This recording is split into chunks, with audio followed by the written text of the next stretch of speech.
మద్యం మత్తులో ఇద్దరు ఉన్మాదులు కారుతో ఢీకొట్టిన ఘటనలో మెడుకో ప్రియాంక చనిపోయారు. ఈ కేసులో కొన్ని ఆసక్తికరమైన విషయాలు కూడా వెలుగు చూస్తున్నాయి సతీష్ గారు. మొదట్లో అయితే పోలీసులు పెద్దగా సీరియస్ గా తీసుకోలేదట. అండ్ వీళ్ళు మద్యం మత్తులో ఉన్నారు, అండ్ వీళ్ళు పొలిటికల్ గా కూడా ఇన్ఫ్లుయెన్స్ చేయగలుగుతారు అనే ప్రచారం కూడా సోషల్ మీడియాలో జరుగుతోంది. సోషల్ మీడియాలో అయితే ఒక రకంగా చెప్పాలంటే సోషల్ మీడియాలో వచ్చిన ఒక రకమైన ఇదే ఇప్పుడు ఈ కేసు ఇంత సీరియస్ అవడానికి కారణమైంది. సీఎం చంద్రబాబు నాయుడు కూడా స్పందించారు, డిప్యూటీ సీఎం పవన్ కళ్యాణ్ కూడా స్పందించారంటే ఈ కేసు తీవ్రత ఏంటనేది అందరికీ అర్థమవుతున్న పరిస్థితి. అంటే ఈ కేసులో కొంతమంది పెద్దల హస్తం ఉంది అనే ప్రచారం కూడా జరుగుతోంది. మరి ఎంతవరకు వాస్తవమో తెలియదు. సో ఏంటి ఈ కేసు విషయం ఏంటి, ఈ కేసులో వస్తున్న విషయాలు ఏంటి సంచలనం? అంటే ఇది ఎంత మాట్లాడడానికి చాలా ఇబ్బందిగా ఉంది, నన్ను కూడా చాలా కలిచివేసింది. అంటే ఒక పీజీ వైద్య విద్యార్థిని, డెర్మటాలజీ విభాగంలో ఆమె పీజీ చదువుతోంది. రేపో మాపో ఆమె డాక్టర్గా వాళ్ళ తల్లిదండ్రుల ఆశలకు ఆకాంక్షలకు ఒక ప్రతిబింబంగా రేపు చూడబోతున్న పరిస్థితుల్లో ఇద్దరు కండ కావడంతో అంటే ఎంత ఇదిగా ప్రవర్తించారంటే పాపం ఆమె ప్రాణం కూడా పోయి ఇప్పుడు బ్రెయిన్ డెడ్ అయిన పరిస్థితి ఉందంటే ఆవిడ మరణించారు కూడా. మనకు హైదరాబాద్ లో చికిత్స పొందుతూ కన్ను కూడా మూశారు. 5 రోజుల పాటు పోరాడి ఇది చాలా ఘోరమైన సంఘటన.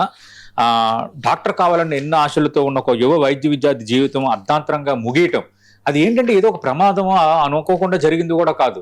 ఇంటెన్షనల్లీ ఒకరిద్దరు ఆ విధంగా ప్రవర్తించడం అనేది ఖచ్చితంగా నేను చెప్తున్నాను కదండి, వీళ్ళిద్దరికి మరణశిక్ష విధించాల్సిందే, ఖచ్చితంగా మరణశిక్ష విధించాలి. అంటే ఎంత కండకావరము, ఎంత ఇష్టారాజ్యంగా, ఎంత పొగరుతో, ఎంత బలుపుతో వ్యవహరించారంటే ఇది అసలు ఖండించడానికి క్షమార్హం కానిది, ఇది క్షమించరానిది ఇది. ఎందుకంటే కొందరు బలుపు ప్రదర్శిస్తుంటారు, కొందరు కండకావరం ప్రదర్శిస్తుంటారు. వాళ్ళందరికీ కూడా ఏదో ఒక రోజు ఒక కంట్రోల్ ఇది రావాలి. ఇప్పుడు ఇలా ఎవడు చేయకూడదు అనేది రావాలి. మళ్ళీ దీనికి కోర్టులు, కేసులు, వాయిదాలు, బెయిల్ అనే నాన్ బెయిల్ సెక్షన్ల కింద కేసులు నమోదయ్యే ఖచ్చితంగా వీళ్ళు కఠినమైన అంశం పడాలి. అదేంటది మద్యం మత్తులో వాహనం నడపడం వల్ల, ఎందుకంటే మద్యం మత్తుతో వాళ్ళు వచ్చారు సినిమా అక్కడ ఒక కాంప్లెక్స్కి, అక్కడ ఉన్న పార్కింగ్లో ఉన్న వాళ్ళు వీళ్ళని చూసి వీళ్ళు మద్యం మత్తులో ఉన్నారని లోపలికి అనుమతించాల, మీరు సినిమాకి వద్దు అని అనుమతించాల. దాంతో వెళ్తూ వెళ్తూ మనకి సీసీ ఫుటేజ్లు ఎంత ఘోరంగా కనిపిస్తుంది, ఎంత కండకావరం, ఎంత బలుపు. వెళ్తున్న స్కూటీపై వెళ్తున్న వైద్య విద్యార్థిని స్కూటీకి ఢీకొట్టారు, మళ్ళీ వెనక్కి చూశారు, మళ్ళీ ముందుకెళ్ళిన తర్వాత ర్యాంప్ చేసుకుంటూ వెళ్ళిపోయారు, చివరికి ప్రాణాలు కోల్పోయింది. నిజంగా ఎంత బాధాకరమైన అంశం ఉండదు. ఇది నిర్లక్ష్యానికి మించిన అత్యంత క్రూరమైన ప్రవర్తన. ఇట్స్ రియల్లీ అసలు అదేంటంటే ఇలాంటి సంఘటనల కోసం మాట్లాడడంగా మనం ఎన్నైనా మాట్లాడవచ్చు, కానీ ఒక జర్నలిస్ట్గా నాకు కూడా హృదయం అనేది ఉంటుంది కదా, నాకు కూడా ఒక మనసు అనేది ఉంటుంది కదా. అంతగా నన్ను కలిచివేసింది. ఒక వైద్య విద్యార్థిని ఇంత ఘోరంగా పాపం ఎంత కష్టపడిందో, చిన్నప్పటి నుంచి ఎంత అల్లారు ముద్దుగా పెంచుకున్నారో ఆ అమ్మాయిని, నీట్ పరీక్షల కోసం ఎంత కష్టపడిందో, ఒక ర్యాంక్ సాధించి చివరికి రేపో మాపో పీజీ చేసి డాక్టర్గా ఆమె ఒక ప్రాక్టీస్, లేదంటే ఒక ప్రభుత్వ వైద్యురాలు గానో, లేదంటే ఒక కార్పొరేట్ ఆసుపత్రుల వైద్యురాలు గానో చూసుకొని మా అమ్మాయి డాక్టర్ అని ఆ తల్లిదండ్రులు ఎంతో ఆనందంతో, ఎంతో గర్వంగా చెప్పుకునే ఆ పరిస్థితి లేకుండా పోయింది కదా ఇప్పుడు.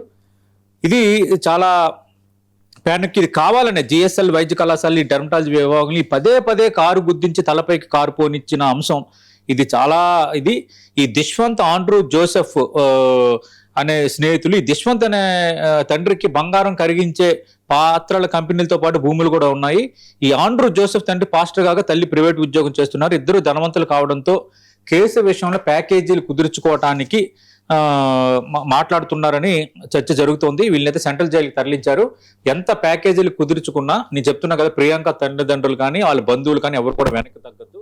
ఖచ్చితంగా ఇలాంటి వాళ్ళకి కఠిన శిక్ష పడితేనే ఈ బలుపు తగ్గుతుంది, ఈ ఓవర్ యాక్షన్ తగ్గుతుంది, ఈ అరాచక ధోరణి అనేది చరమగీతం పాడడానికి అవకాశం కలుగుతుంది. అందుకు ఈ విషయంలో మాత్రం ఈ తరహా వెనక ప్రయత్నాలను ఒప్పుకోవద్దు. అలాగే రాజకీయ జోక్యాలను కూడా ఎంటర్టైన్ చేయొద్దు. నేను చెప్తున్నా కదా, ప్రజలు కూడా చలించిపోయారు. ఇప్పుడు 2 తెలుగు రాష్ట్రాల్లో ఇది ఒక పెద్ద ఇష్యూ అయిపోయింది, నేషనల్ పెద్ద ఇష్యూ అయిపోయింది. నిందితులపై కఠిన చర్యలు తీసుకోవాలని సీఎం చంద్రబాబు ఆగ్రహం వ్యక్తం చేశారు.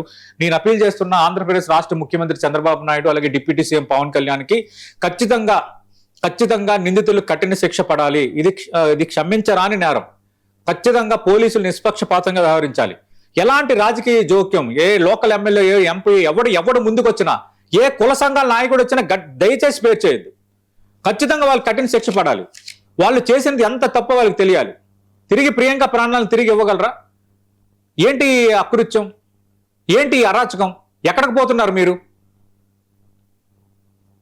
ఇది మాత్రం ఇది ఒక నిర్భయ చట్టం లాగా ఒక మెసేజ్ ఎలా వెళ్ళిందో దీని ద్వారా ఒక మెసేజ్ అందరికీ గట్టిగా పోవాలి.